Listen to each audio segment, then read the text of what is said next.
Now, even though we clean this with a pressure washer and degreaser and yada, yada, yada, it is still not going to be ready to paint.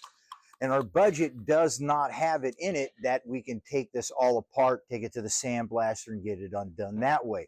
We still want to do the best job we can though. So what we're going to be doing is getting a 150 grit jitterbug right here. And we're going to go ahead and sand down all the areas that we can get to with the jitterbug. And then the rest of this stuff we'll hit with wire wheels or a scratch pad. But when you're doing your sanding with your jitterbug, you want to hit your large open areas first. Okay? Because if you hit your hard edges, then it's going to burn your teeth out on your sandpaper. You want to have it last as long as possible. So you're going to sand all the open surfaces first, and then when it's worn, you'll finish off on round edges and weird little things like this. So here you can see where it's just got a little bit of surface rust, but